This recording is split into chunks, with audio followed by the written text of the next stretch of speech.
Namaste student. Now we are going to learn congruence of segments. Here two activities are given. First, take a rectangular paper, place two opposite sides on one upon the other. They are coincide exactly. Suppose we take any rectangular paper. जर आपण कुठलाही आयताच्या आकाराचा paper जर घेतला आणि त्याचे opposite side जर एकमेकांवरती ठेवले तर ते एकमेकांशी तंतोतंत जुळतात. दुसरी एक ॲक्टिव्हिटी दिलेली बघा. Activity second, using the ruler measure the length of segment A B and segment P Q. A B आणि पी क्यू पट्टीच्या सहाय्याने आपण मेजर करू. बघा या ठिकाणी पट्टीच्या सहाय्याने suppose if we place ruler on segment A B, then measure of segment AB is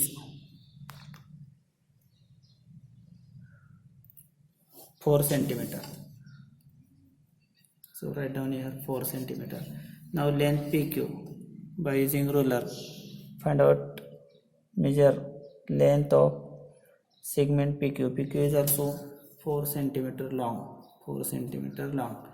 Here length AB is equal to 4 centimeter. Length PQ is equal to 4 centimeter. Means length of segment AB and length of segment PQ are of equal. Means if given line segments are of equal length, then they are called congruent. जर दोन line सेगमेंटची लांबी सारखीच असेल तर त्या रेषाखंडांना एकरूप रेषाखंड म्हणतात. आणि एकरूप रेषाखंड या पद्धतीने एकरूपतेचं साइन दाखवून लिहिता येतात.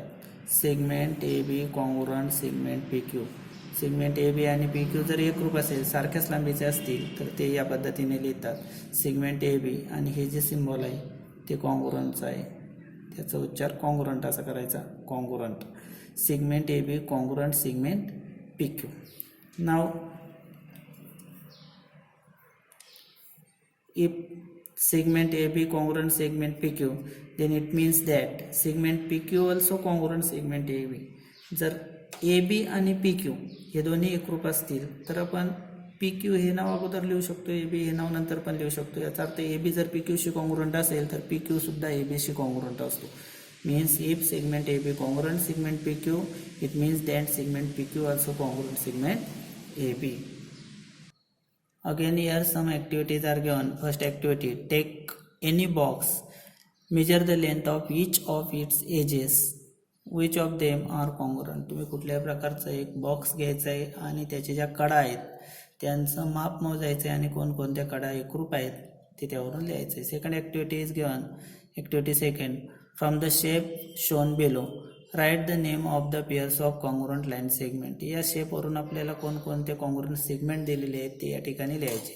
पहिले दिलेले बघा आपल्याला segment A B congruent segment D C.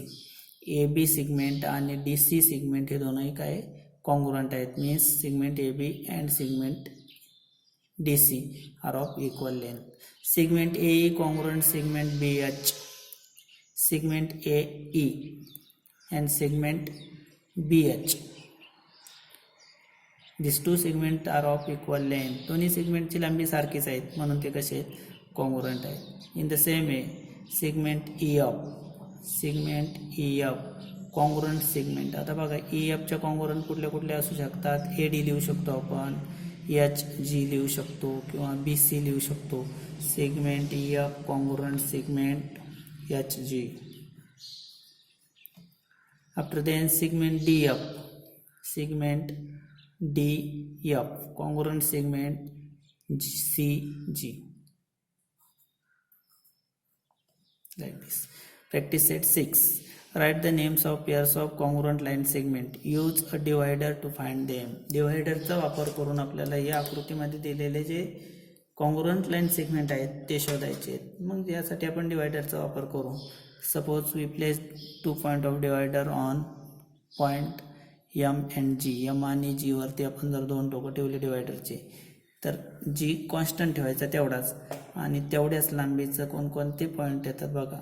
जी आणि ई इक्वल लेंथचे आहेत. म्हणजेच M G segment M G congruent segment G E. So right down here segment M G congruent segment G E.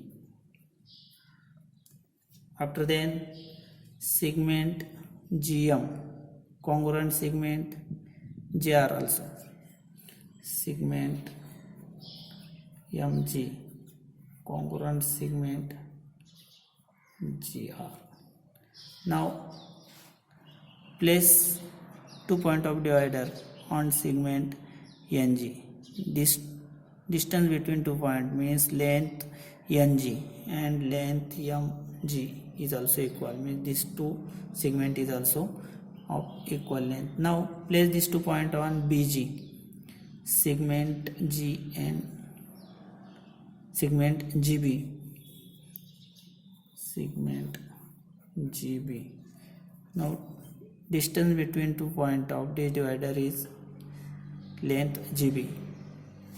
Now verify length CG and length GB is of equal length, means length GB congruent segment GC. These two segments are also of equal length. Segment MG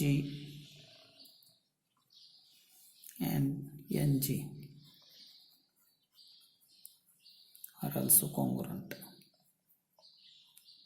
Like this you can complete this practice set using divider.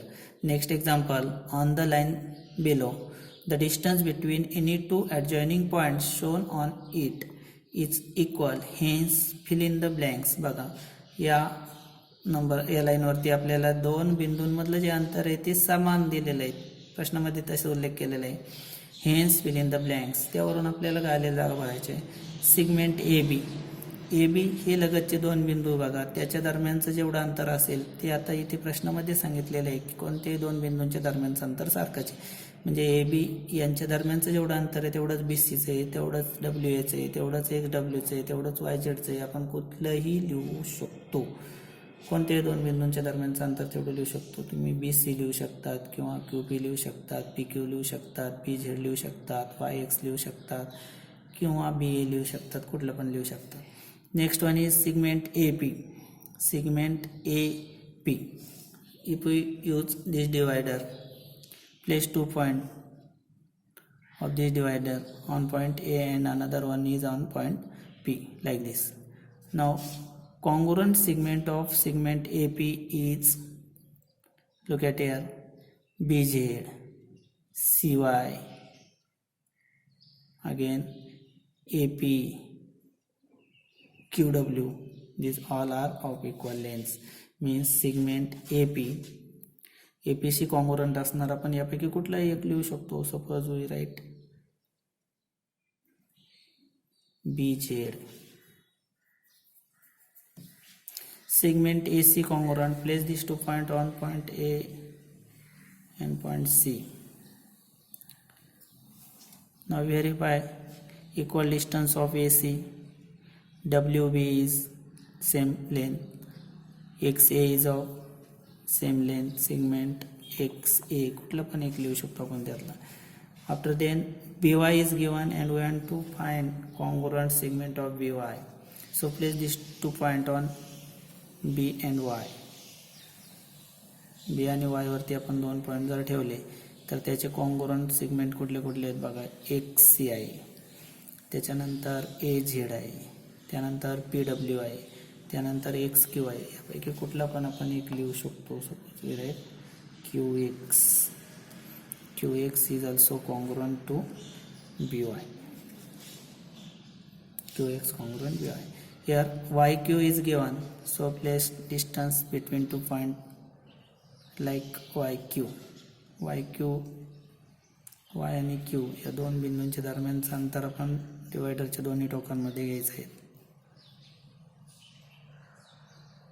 Congruent line segment of YQ is PX, ZW, YA, XB and WC.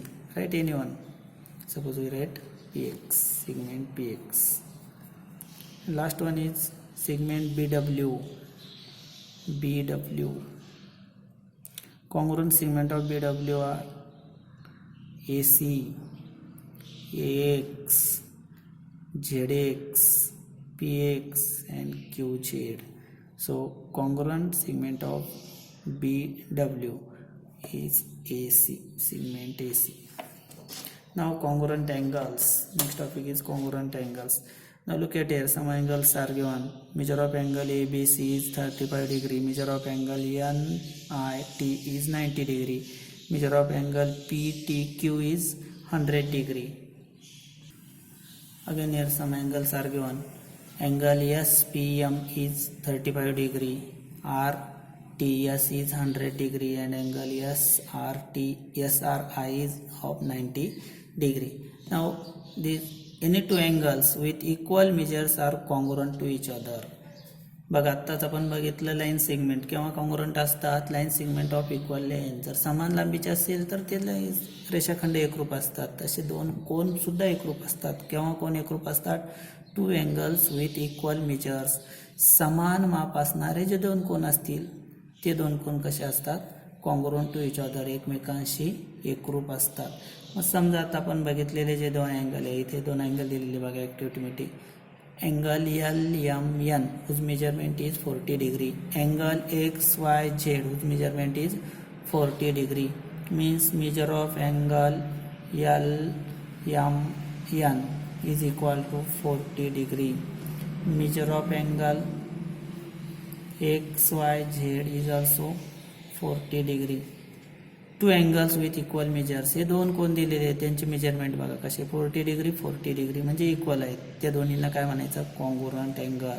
Means angle LMN congruent angle XYZ. LMN आणि XYZ हे दोन्ही कोण कसे आहेत? एकरूप आहेत. Congruent to each other आपण असंही म्हणू शकतो angle XYZ congruent angle LMN. आपण कुठल्या अँगलचं नाव अगोदर लिहू शकतो, कुठल्याही दुसऱ्या लिहू शकतो. Means angle LMN congruent angle XYZ and also we can write it as angle XYZ congruent angle LMN. म्हणजे LMN अगोदर लिहा किंवा LMN नंतर लिहिलं तरी ते दोन्ही एकमेकांशी एकरूप असतात.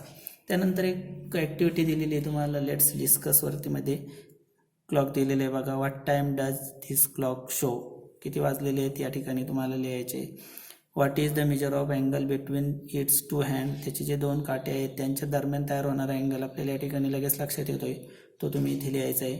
At which other times is the angle between the hands congruent with these angles. हा तयार होणारा जो कोण आहे तो दिसतोय तुम्हाला 90 डिग्रीचा राईट अँगल आहे. असं 90 डिग्रीचा अँगल अजून कोणकोणत्या वाजता तुम्हाला किती वेळानंतर बघायला मिळेल ते पण या ठिकाणी लिहायचं आहे.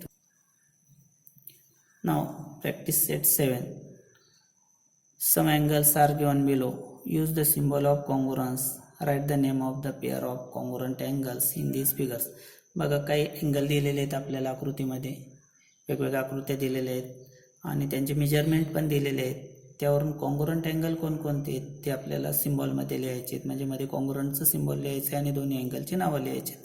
मग या ठिकाणी जर निरीक्षण केलं तर बघा हा PQR angle PQR congruent angle. आता PQRचं मेजरमेंट किती आहे? आपण आत्ताच प्रॉपर्टी बघितली, two angles of equal measures are congruent to each other. आत्ताच आपण प्रॉपर्टी बघितली, जर समान मेजरमेंट असेल तर ते कोण एकरूप असतात. मग या अँगल PQRचं मेजरमेंट दिलेलं आहे 90 डिग्री. 90 डिग्री अजून कुठला अँगल दिसतोय आपल्याला या ठिकाणी बघा AOC. याचं मेजरमेंट दिलेलं नाही. हा 45 आहे, हा 30 आहे आणि हा किती असेल मध्ये 15. म्हणजेच 45 + 45 90 डिग्री. म्हणजेच अँगल कॉंग्रुएंट कुठला आहे त्याच्याशी AOC. दुसरे जर पेअरचा आपण विचार केला तर angle RST which is of 45 degree. 45 अंशाचं दिलेलं बघा. पुन्हा 45 अंशाचं इथे एक दिलेलं बघा अँगल AOB 45 डिग्री. याच पद्धतीने तुम्ही कॉंग्रुएंटचं सिम्बॉल लिहून त्यात कोणांची नावं लिहायची. Third one is LMN 30 degree. 30 डिग्रीचं अजून एक दिलेलं बघा इथे अँगल COD किंवा DOC कोणत्या व्हर्टेक्सपासून लिहू शकता तुम्ही. Angle DOC congruent angle LMN अशा प्रकारे. Last topic is congruence of circles. आता सर्कल बघा, लाईन सेगमेंट आपण लांबी मोजू शकतो, त्यावरून ठरवू शकतो समान लांबी असणारे रेषाखंड एकरूप असतात. दुसरी प्रॉपर्टी बघितली आपण कोनांचं मेजरमेंट आपल्याला मोजता येतं. समान मापा असणारे जे कोन आहेत ते एकरूप असतात. आता तिसरा जो आहे कॉंग्रुअन्स ऑफ सर्कल. सर्कल म्हणजे वर्तुळ समान केव्हा असतील तर त्याची पण प्रॉपर्टी आपल्याला इथे दिलेली बघा. Circles of equal radii are congruent circles. समान त्रिज्या असणाऱ्या समान त्रिज्या रेडियसचं अनेक वचन दिलेले radii. Circles of equal radii are congruent circles म्हणजे समान त्रिज्या असणारे वर्तुळ एकरूप वर्तुळ असतात. मग त्रिज्या दिलेलीच असते. समजा या उदाहरणामध्ये इथे काही सर्कल दिलेली बघा. Circles with radius 1 centimetre, circle with radius 2 centimetre, this one is circle with radius 1 centimetre, this one is of radius 1.3 centimeter. Now this one is figure A, B, C and D. Radius of figure A and radius of figure given in C are of equal radius, means these two circles are congruent circles. Okay.